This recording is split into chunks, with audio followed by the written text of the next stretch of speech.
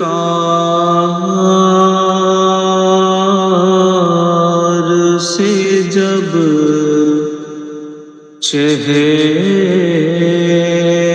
نکلتا ہوگا، زلف سرکار سے جب چہرہ نکلتا ہوگا، تو پھر بھلا کیسے کوئی چاند کو تکتا ہوگا، تو پھر بھلا کیسے کوئی چاند کو تکتا ہوگا۔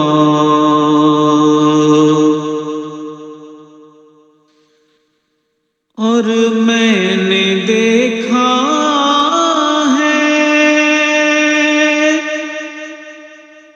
مدینے سے جدائی کا اثر،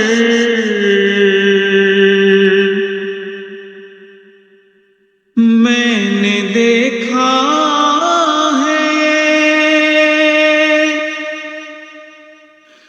مدینے سے جدائی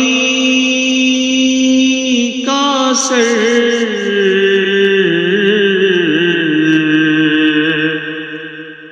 وہاں سورج بھی ڈھلتے ہوئے روتا ہوگا، وہاں سورج بھی ڈھلتے ہوئے روتا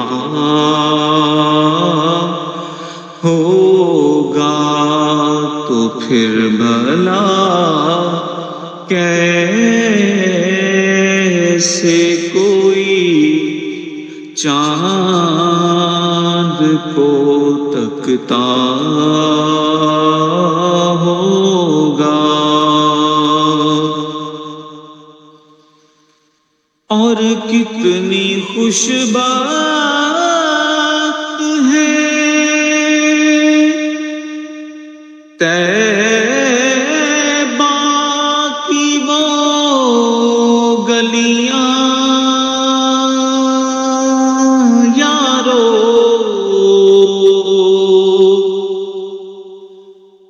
کتنی خوش بات ہے طیبہ کی وہ گلیاں یارو،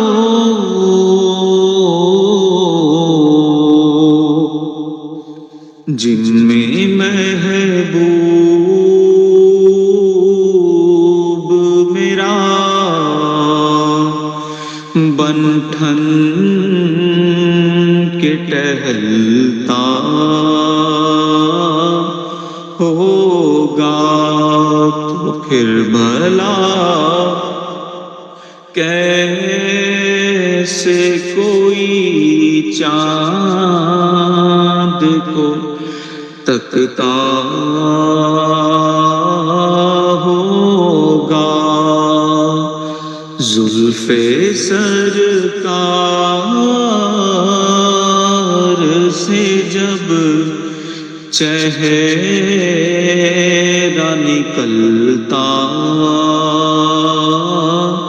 ہوگا، تو پھر بھلا کیسے کوئی چاند کو تکتا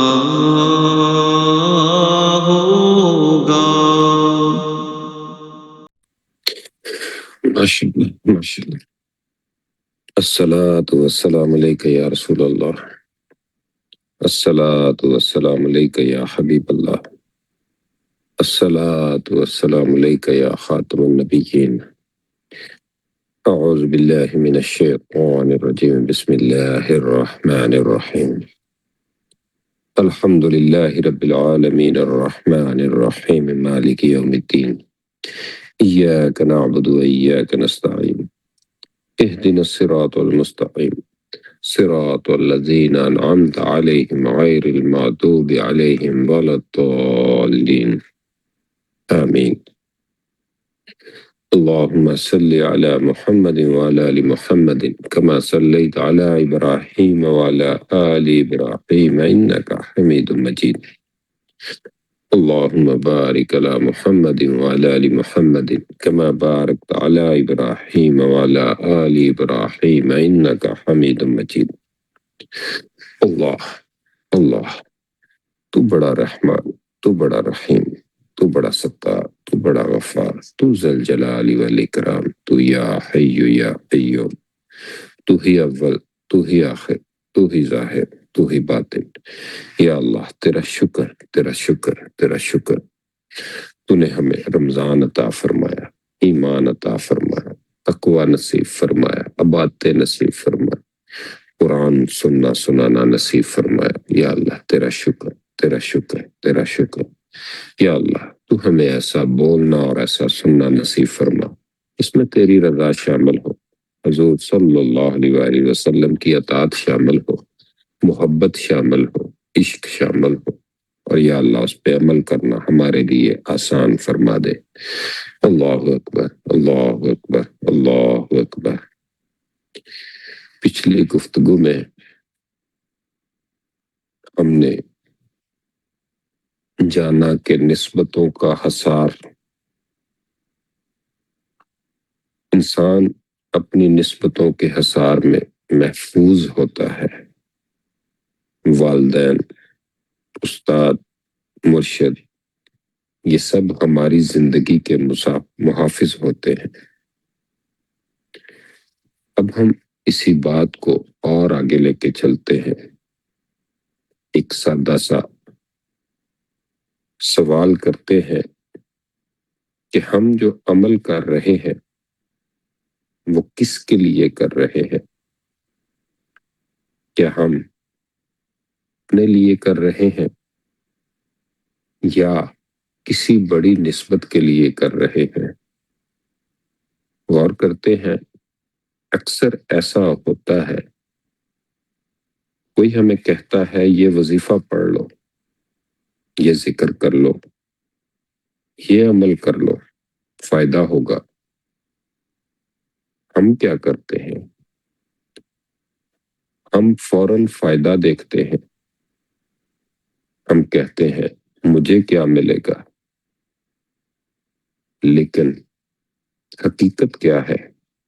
اصل فائدہ الفاظ میں نہیں ہوتا، اصل فائدہ نیت میں ہوتا ہے. اگر ہم یہ نیت کریں میں یہ عمل اپنے فائدے کے لیے کر رہا ہوں تو فائدہ تو ہوگا لیکن بڑا محدود ہوگا. لیکن اگر آپ نیت بدل دیں، یہ عمل مجھے میرے والدین نے دیا ہے، یہ عمل مجھے میرے استاد نے دیا ہے، میرے مرشد نے دیا ہے، تو پھر کیا ہوتا ہے؟ آپ کا عمل نسبت کے ساتھ جڑ جاتا ہے اور نسبت طاقت بن جاتی ہے. اگر ہم غور کریں، ہم کسی جگہ پہ جاب کر رہے ہیں اور جب ہم جاب کرتے ہیں تو ہم غور کرتے ہیں کہ ہمیں کیا ملے گا وہاں سے. لیکن جب ہم غور کرتے ہیں کہ ہماری وجہ سے اگر کمپنی سٹرونگ ہوتی چلی جاتی ہے، کمپنی بڑی ہوتی چلی جاتی ہے، کمپنی کو زیادہ فائدہ ہوتا چلا جاتا ہے، تو پھر آپ کے نام کے ساتھ وہ کمپنی جڑتی چلی جاتی ہے، اس کا نیٹ ورک بڑا ہونا، اس کی طاقت بڑی ہونا، وہ ایکچولی آپ کو ہی زیادہ مضبوط، زیادہ محفوظ اور زیادہ بااثر کرتی چلی جاتی ہے۔ اور جیسے جیسے یہ باتیں سمجھ آتی چلی جاتی ہیں تو بالکل پھر ایسے ہی روحانیت میں بھی ہوتا ہے۔ جب آپ کوئی ذکر کرتے ہیں، کوئی دعا پڑھتے ہیں، تو اصل سوال یہ نہیں ہے کہ آپ کیا پڑھ رہے ہیں، اصل تو یہ ہے کہ آپ کس کے لیے پڑھ رہے ہیں۔ اور جب آپ نیت کرتے ہیں یہ میرے مرشد نے دیا ہے، میں ان کے حکم پہ کر رہا ہوں، میں ان کی خوشی کے لیے کر رہا ہوں، تو پھر کیا ہوتا ہے؟ آپ کا عمل اکیلا نہیں رہتا، اس کے ساتھ ایک طاقتور ذریعہ جڑتا چلا جاتا ہے۔ اور جیسے جیسے یہ بات سمجھ آتی چلی جاتی ہے، جتنا طاقتور ذریعہ ہوگا اتنا ہی اثر طاقتور ہوگا۔ اور ہم غور کرتے چلے جائیں، والدین ہے، دعاؤں کی طاقت ہے، استاد ہے، علم کی طاقت ہے، مرشد ہے، روحانیت کی طاقت ہے۔ تو اس طاقت کے ذریعے انسان کا عمل کئی گنا بڑھتا چلا جاتا ہے۔ اور ہم غور کریں تو ہم اکثر کیا کرتے ہیں؟ عمل تو کرتے ہیں لیکن نیت غلط رکھ لیتے ہیں۔ ہم کہتے ہیں مجھے فائدہ چاہیے، میرا مسئلہ حل ہو جائے، اور ہم اس نسبت کو بھولتے چلے جاتے ہیں۔ اور جب عمل سے نسبت نکل جائے تو اکثر وہ عمل صرف الفاظ رہ جاتے ہیں، نہ ان میں اثر ہوتا ہے، نہ اس میں طاقت ہوتی ہے، کیونکہ اب وہ کسی مضبوط ذریعے سے نہیں جڑا ہوتا۔ اور جیسے جیسے یہ باتیں سمجھ آتی چلی جاتی ہیں تو پھر انسان جب بھی کوئی وظیفہ، ذکر، دعا ملے تو دل میں یہ نیت ہونی چاہیے، یا اللہ یہ میرے والدین کے ذریعے سے آیا، یہ میرے استاد کے ذریعے سے آیا، یہ میرے مرشد کے ذریعے سے آیا، میں یہ ان کی نسبت سے کر رہا ہوں۔ پھر غور کریں گے تو کیا ہوگا؟ عمل میں برکت آئے گی، دل میں سکون آئے گا، راستے آسان ہونے لگیں گے۔ اب آپ کے ساتھ ایک بڑا مضبوط نسبتوں والا نظام کھڑا ہوتا ہے۔ ایسے ہی اللہ تعالیٰ فرماتے ہیں کہ اللہ کی طرف پہنچنے کے لیے وسیلہ تلاش کرو۔ یہ وسیلہ ہے کیا؟ یہی نسبتیں، یہی رابطے، یہی روحانی کنیکشن۔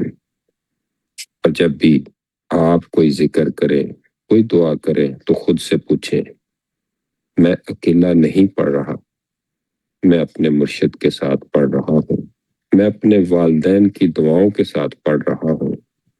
اور جیسے جیسے یہ باتیں پھر سمجھ آتی چلی جاتی ہیں تو پھر یہ دعا ہے، یا اللہ ہمیں اپنی نیتوں کو درست کرنے کی توفیق عطا فرما، یا اللہ ہمیں اپنے والدین، استاد، مرشد کی نسبتوں سے جوڑے رکھ، یا اللہ ہمارے اعمال کو ان کی نسبت سے طاقت عطا فرما، یا اللہ ہمیں اکیلا نہ چھوڑ اور ہمیں اپنے ذکر میں فنا کر دے، یا اللہ ہمیں صحیح دین کی سمجھ عطا فرما۔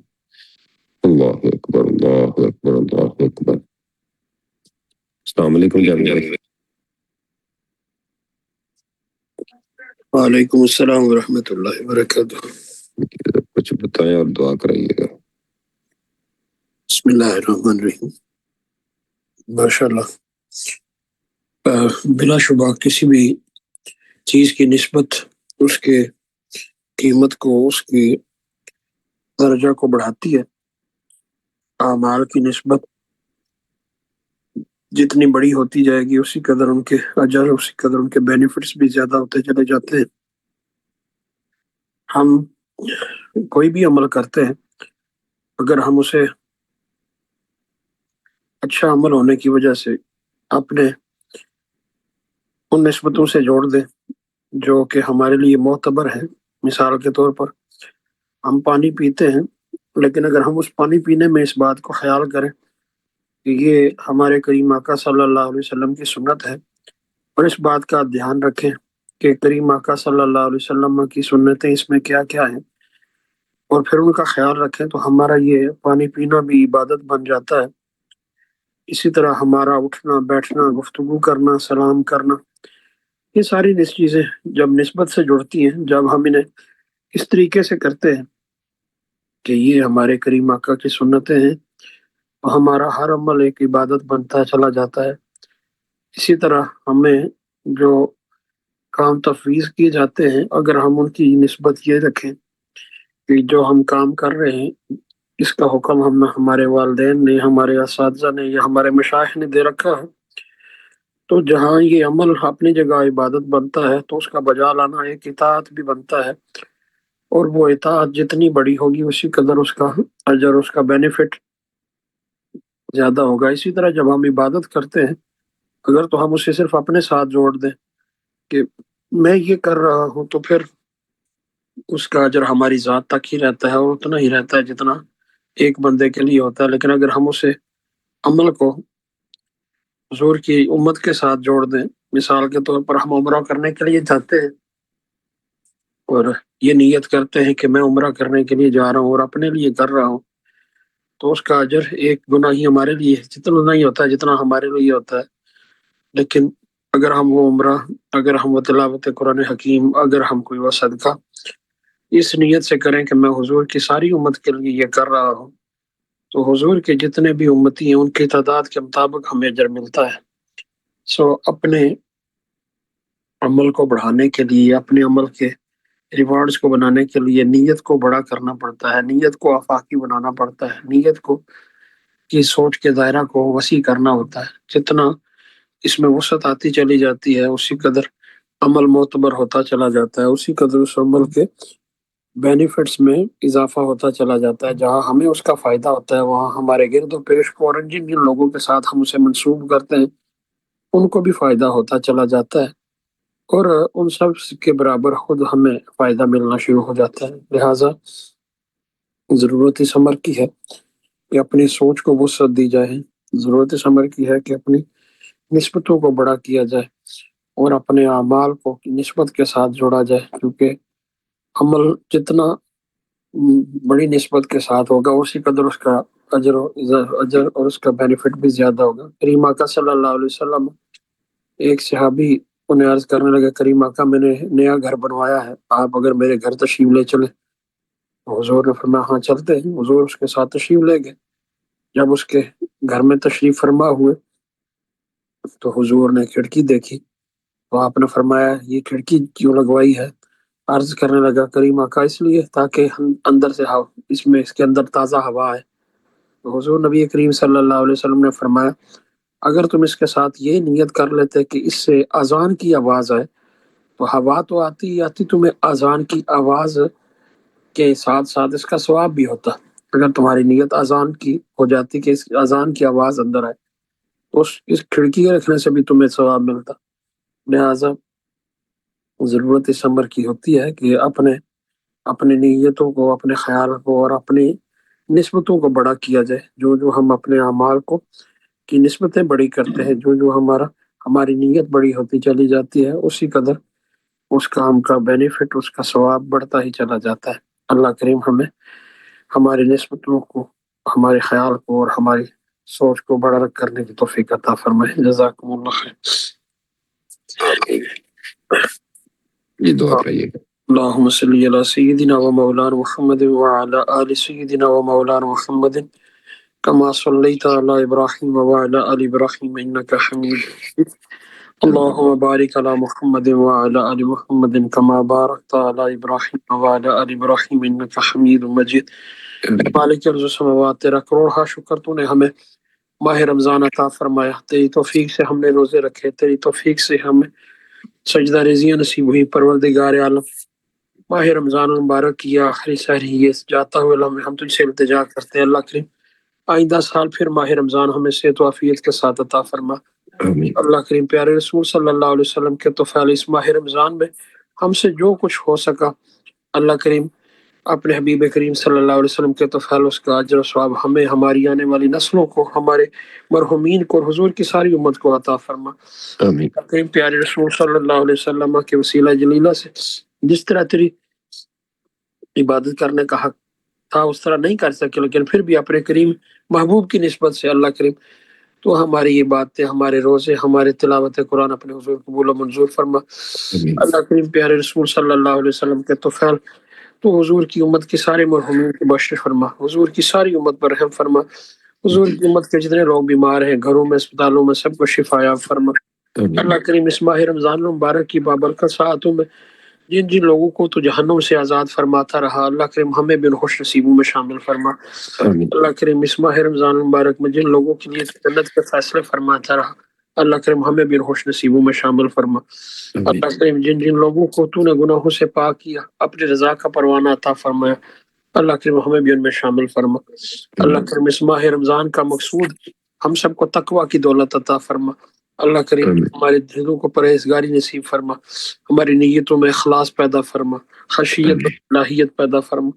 آمین ہماری آنے والی نسلوں کی حفاظت فرما، ہمارے بچوں کو صراط مستقیم پر چلا۔ اللہ کریم ہم سب کے علم و عمل میں، جان میں، مال میں، رزق میں، کاروبار میں، اولاد میں برکتیں عطا فرما۔ آمین اللہ کریم پیارے حبیب کریم صلی اللہ علیہ وسلم کی توفیل جو مانگا وہ بھی عطا فرما، جو نہیں مانگ سکے ہمارے حق میں بہتر ہے اپنے حبیب کے صدقوں سے بھی ہمارا مقدر فرما۔ آمین ربنا لا تزغ قلوبنا بعد إذ هديتنا وهب لنا من لدنك رحمة إنك أنت الوهاب وصلى الله تعالى على خير خلقه ونور عرشه سيدنا ومولانا محمد وعلى آله وصحبه أجمعين برحمتك يا أرحم الراحمين۔